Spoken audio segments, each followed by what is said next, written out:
Welcome to the Inner Beacon. I am your host, Marisa. I'm a Canadian girl mama of two, business owner, flight attendant, and a certified self-love coach. You are in the right place if you are ready to lead your life from within, to reconnect with your intuition, trust yourself deeply, and reclaim your power. My goal and intention here is to inspire and empower you. And for fun, I might even add some flight attendant content and travel tips. And I'm so glad you're here. So let's dive into today's episode. All right, welcome to today's podcast. Today I'm going to be talking about my journey into becoming a flight attendant, what that looked like, and I kind of speak a little bit about in my episode called Trust Your Inner Compass to Rewrite Your Life, how I followed an inner ping to basically leave the life I always knew, pack my life into 2 suitcases, and moved across the country about a decade ago, and to pursue flight attending. However, it wasn't as easy as it sounds, and today I'm going to talk a little bit about that and bring you into my experience in aviation and how I got to where I am today. Now, my journey into becoming a flight attendant wasn't easy, but it's a perfect example of how everything doesn't go how you expect it, but happens for a reason. We don't always understand. And I went through a lot of uncertainty, rejection, waiting around, and a lot of moments where I questioned myself. And I'm going to talk about that today, how it really wasn't easy. But for whatever reason, I didn't let that stop me because I knew where I was headed. I knew that even though I was taking this leap of faith, that didn't make any sense to anybody. And I literally moved without a plan, really, except for that I wanted to become a flight attendant. So initially I had moved to Montreal, Canada, to learn for my attempt to learn French. And because I thought that because I lived in Canada and that being the second language, that one of the reasons why I wasn't getting any responses for my application in pursuing flight attendant was because I didn't speak French. So I thought, maybe I'll go learn. I speak Portuguese and some broken Spanish, so maybe it'll help me. But in fact, I went and the first 2 months or almost 3, I was studying French and I was looking for work there. I was staying with my friend and her family who mainly speak Portuguese and English. So I wasn't really diverse in it because I didn't really get out much outside of that and in the French classes that I was taking. But I actually found it a little bit confusing because a lot of the words that may be masculine in Spanish or Portuguese would be feminine in French, and that really threw me off. I get how similar the Latin languages are, they have the conjugations of the masculine and the feminine, which we don't have in English, so that does help having that background. But anyhow, I stayed on. I was there for a little while, for a couple more months. I was working at an Airbnb and still applying for in-flight. And then I did get a response to one of the airlines in Canada who gave me a formal hiring. But what happens is when you get hired, quote unquote, initially you actually have to pass a 7 weeks, or at least for the company I work for now is 7 weeks. Every company may have more or less weeks, but you have to pass that training in order to actually get the job. And it is not easy, guys. It's very intensive military style training. You have exams basically every other day. You have homework reading to do every night so that you are prepared for the next lesson for the next day. But then at the same time, you also have to do all the studying from the day of. It's a lot of information all at once, and you're learning a lot about safety, security procedures. You're learning every aircraft the airline you'll be the airline has where you'll be operating. So if, for example, it has a fleet of 7 different aircrafts, you have to learn all the safety procedures, all where the safety equipment is of that particular aircraft. And it's obviously taken very seriously because you do have to, there's Transport Canada rules that you have to follow, and it's very, very strict. And you will literally get talked to if you have flyaways on your hair, if your hair is not perfect. Anyway, so I did get on a wait list initially when I first got the congratulations, you're, I guess, quote unquote, hired. And you are paid for training. And for that particular company, the training would have been in Calgary. I did wait a while and it was very again, like uncertainty of like what was going to happen. And then when I finally did get the email saying when my training was, the company flew me out to Calgary and I was there for the weeks that I was going through the experience. And I almost made it. I do think that like having some experience in aviation previous does help, but not required.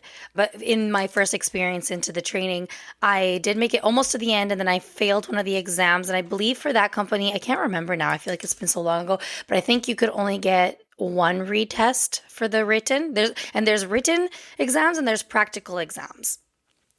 Yeah, so I didn't do so well and it was literally by one question, which is the most frustrating thing. And like when if you're going into this and like, you're listening to this because you want to pursue flight attending, when you're doing the exams, really, really, really focus on reading every word because they trick you. But yeah, I didn't make it through training. But at that time, because they were going to be basing me out of Toronto, I had already made arrangements to go live in Toronto. A girlfriend of mine actually was going back to BC. And so I was going to take over her room for the first little while until she got back, which is awesome. And so I did end up moving to Toronto. And within like the first 24 hours or so of being in Toronto, I got two waitressing jobs right away and started working. And because what the trainers had told me when I got, I guess, left from the training, they said, you know what, like try again in 6 months.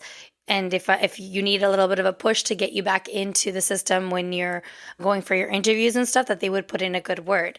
So I was in touch with that guy who said that. And 6 months later, he actually sent me an email saying, oh, listen, we have a different position on the ground that you might want to look into. If you apply, let me know and I'll put in a word and then help you through the process to getting in. I thought, okay, once I get in the company, then maybe it might be easier to get in flight again. Plus, it doesn't hurt. It's a one step forward.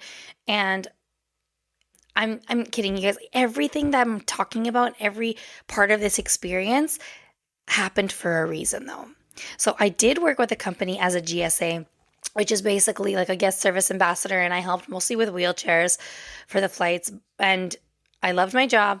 I honestly like the thing I love about aviation too is I'm being able to use my second language / third language. So a lot of that company didn't fly to Portugal, but we did have people that were connecting onto another airline that was, or we had a lot of the Latin countries coming in and I was able to help them, especially knowing like I came from Canada, not speaking English initially at 9 years old. And it's so comforting to come in and somebody understanding you, especially when you're traveling, because it could be very daunting and scary for some people, depending on what your experience, if it's your first time flying or whatever. So that gives you a little bit of home and comfort. And that's one of two of my favorite things about the airline. I also love just like hearing different stories and where people are from, because we get people from all walks of life, and it's really fun. Anyway, so I did the GSA position and I tried for in-flight within the company a few times, but I didn't. I wasn't getting any success with that. And because I worked on the ground, that's actually my husband at the time, well, he wasn't my husband then, but what he was doing was he was working for another company that did the baggage for the airline I worked for.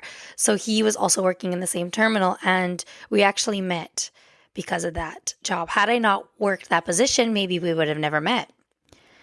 And you may have heard from my story before that, things happened very fast when we did finally start to date and we were pregnant. So we started dating in December, moved in by February, and by June we were pregnant with baby number one. And from that, I ended up going on maternity, still as a GSA. And what happened was I had my baby in a pandemic. And during that pandemic, while I was on maternity, I actually got packaged out. So the company wanted to get an external company to do my position. So the good news with that is I still have benefits for that company until December of this year, actually. And so when my maternity leave ended, I didn't have a job to come back to. So at the time, I wasn't sure what I was going to do. I was thinking, okay, like I'm a mom now, like becoming a flight attendant, it's going to look a little bit different. Am I still able to pursue this? Because like I don't have family to have like that support. Is my husband going to be okay? But he was actually the one that pushed me to apply because he knew how he knew my story. He knew that I've always wanted to become a cabin crew. So he actually said, you know what, like apply for the job. I applied for a different company at this time. And if you get it, we'll figure it out between the two of us. Like we own our own company. So it is easy to kind of book my jobs because I only work half the month. Flight attendants only work 75 to 80 hours a month. And because it's our own company, we can book his jobs around the days that I'm not working. Anyhow, I applied and I did get a response maybe a month and a half or so after that. And I was in shock. So he's like, okay, let's do this. Like I got into the training. It was very intense, but this time I made it through and I was so proud of it. I was in tears by the end. But the thing is, I was persistent. It didn't like it wasn't like, oh, in my head, I'm like, okay, I'm going to move across the country. I'm going to learn French. I'm going to pursue this. It's going to happen. And it happened. I was persistent. I kept on, especially when I was still working on the ground as a GSA, I kept on applying and applying and applying. And like, it wasn't happening at the time, but everything happens for a reason because the company that I was working for then, like I said, didn't have flights to Portugal. My language didn't make any sense. And so when I got rehired with this company, it makes more sense because we fly to countries who speak the language that I speak. And at this time, I think I was just in a different headspace too. And anyways, I made it through training. And the first year or so, we're on what's called reserve, which is basically you're on call. So you know which days you're going to be on call, but you don't know if you're getting called, where you're flying. So your bag always has to be ready. A lot of uncertainty there still. And I actually was given Calgary as my base. So I actually had to commute for my first 3 months before they actually gave me a one-way transfer to be based out of Toronto. And as a mom of like a 2-year-old who just started daycare, I actually had my mom come in and help us for the first little while. And luckily I didn't have to get what we call a crash pad. So if you're a commuter as a flight attendant and your base is somewhere else where you live, you have to make sure that you're flying over to your station on the beginning of your days that you're on call or meant to be working. And I didn't have flight benefits with this company for the first 6 months. So luckily, because I was packaged out with the other one, and I did make sure with the company first when they hired me and gave me this offer that it was okay to do so. I just had to be more discreet and when I was commuting out of uniform, etc. But because I had the flight benefits with the old company, I was able to commute to Calgary for this. And it was so hard because I wasn't getting called as much because it's a smaller base. So I was flying to commute and paying for my way there more than I was actually operating the flights for the first 3 months. But luckily I did get that one-way transfer after the 3 months. But yeah, it was not easy being away from home when I could have been at home instead of twiddling my thumbs somewhere else. And I didn't get a crash pad because I did have a girlfriend. I have some friends out in Calgary and she had a spare room and she was very kind to let me stay with her. I'm very grateful for that. Again, like just things like aligned, and it wasn't the perfect situation. It wasn't what I initially would think it would have been, but it is what it is. And that was part of my journey. And then, yeah, when I started base back in Toronto, I actually started to get some really cool flying. I got called a lot for Brazil because of language.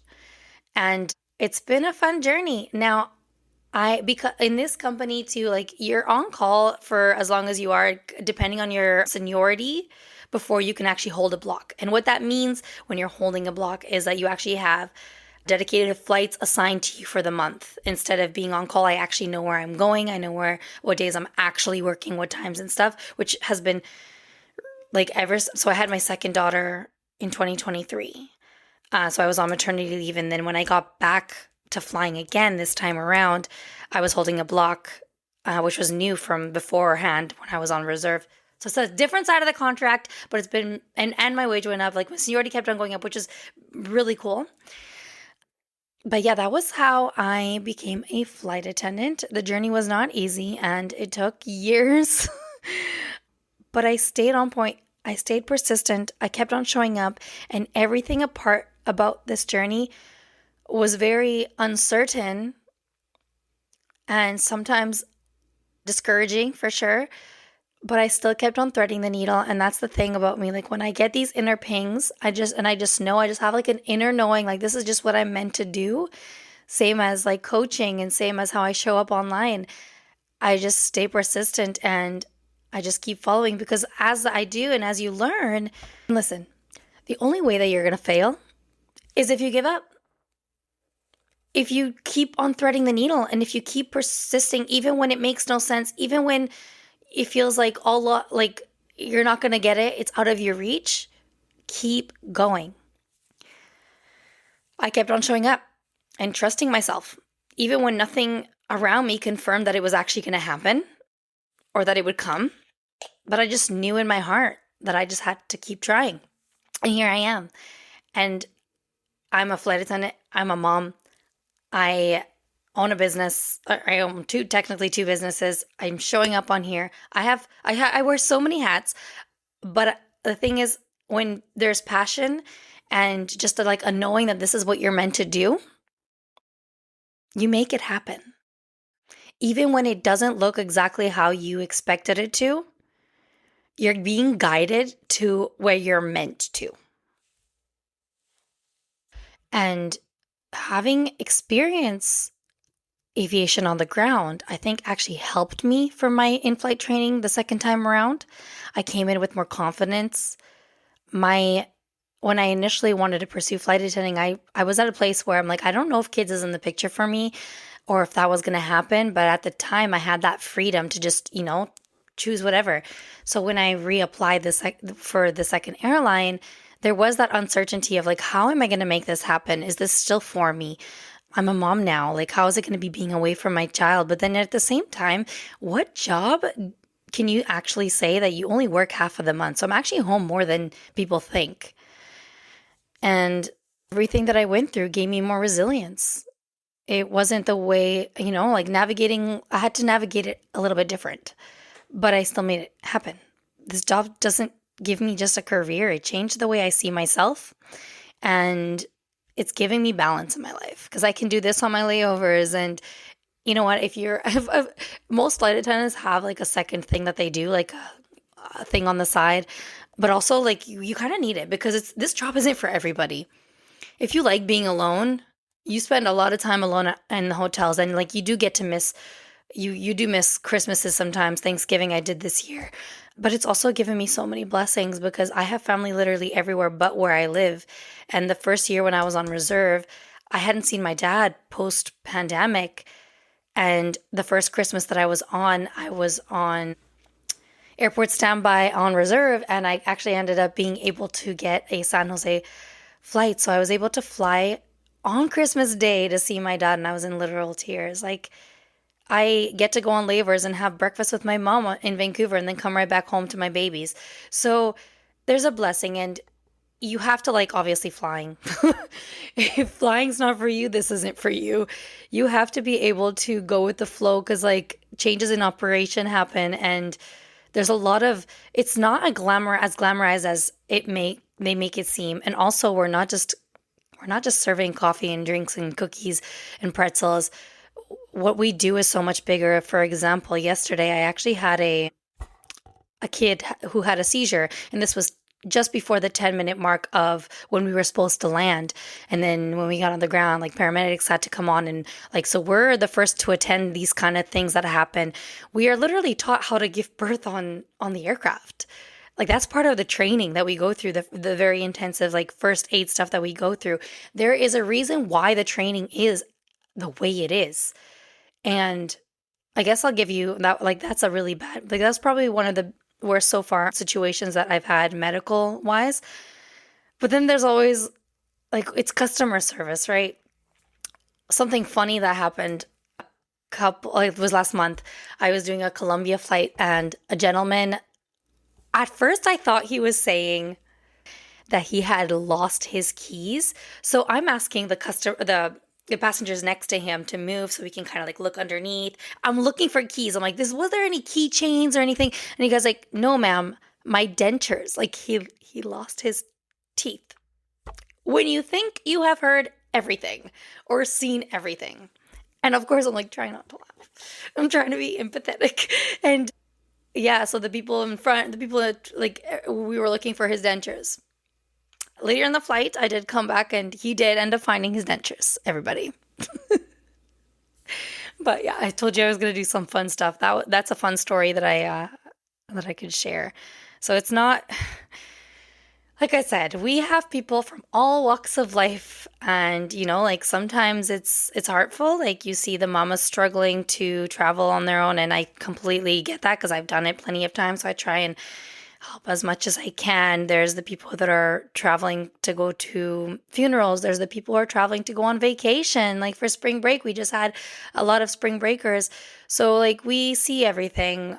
And every day is different, which I think I love. And that's what makes me thrive a little bit because I can't do a 9 to 5. I can't do the every day is the same. And we also never or very rarely do I work with the same people. So that's kind of fun. And we go all over the world. I say that, but I've been only able to hold right now mostly domestic flights during the winter and spring, which I don't mind because the time difference isn't as big and I get to go to my hotels and do this. Do my coaching or do my podcast. So it's given me freedom to have a little bit of me time. And I honestly think it makes me a better mom because I get that balance. Because my layovers are for getting my rest that I don't get at home. It's for getting work done because it's quiet, and at home it's chaos most of the time. So the joys, but balance. But yeah, it also makes me see life from different perspectives, not only in the people that are on the planes, but being exposed to different ways of living. So on my last reserve flight before I went on maternity leave with my second baby, I actually did a Delhi. And going into India, I remember being in the shuttle and looking outside the bus and seeing that there's like buses for females and buses for males. So it was a bit of a culture shock in there. And, like sometimes you have a really good crew and you can go and venture off when you're in another country. But because I didn't really get that with this crew, I didn't feel comfortable leaving the hotel because of that. Yeah, it was definitely different. Hotel was beautiful though. And that was the first and only time I've been to India so far. But you definitely get to see how big the world is and how beautiful the world we live is, honestly, and how small problems can feel so much bigger. But in the grand scheme of life, like I see people who are suffering and people who are going to see loved ones and just all walks of life again. And it makes you really feel grateful. And I'm so grateful that I followed my inner ping and that I am living the life that I'm living. Even when it's hard, it's definitely worth it. And the reason why I'm sharing this is just because it's an example how I followed my inner ping and how it didn't work out the way I wanted, or not the way I wanted. That's where I'm reading. It didn't work out the way I expected it, but it worked out the way it was meant to. And you can too. If you have this vision, or if there's anything that you're holding in your heart, it's meant for you. There's a reason why that was put there. Follow it. Details don't matter. Just follow that and trust that it'll work itself out. You really don't need to have everything figured out. You just need to trust that what's being placed in your heart is meant for you. And now that's kind of one of the bigger purposes of why I do what I do.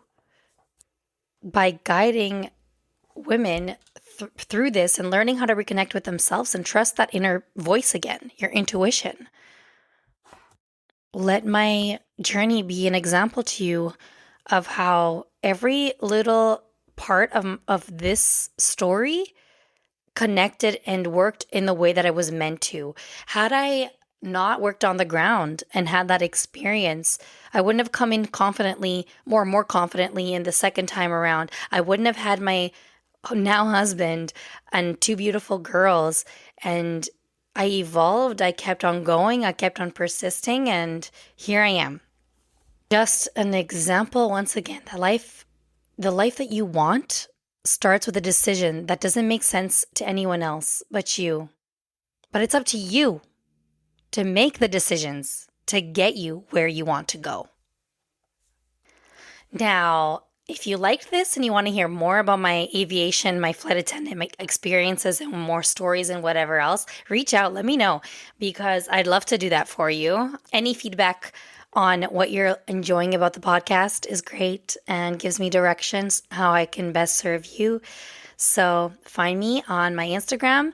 You could either message the I Am Marisa one that I speak about here, or the Inner Beacon podcast is another one. Anyways, it was lovely conversating and sharing my story here with you today. See you on the next one. Thank you for spending this time with me here on the Inner Beacon. If you're not already following me, you can find me on Instagram at iammarisa.xo.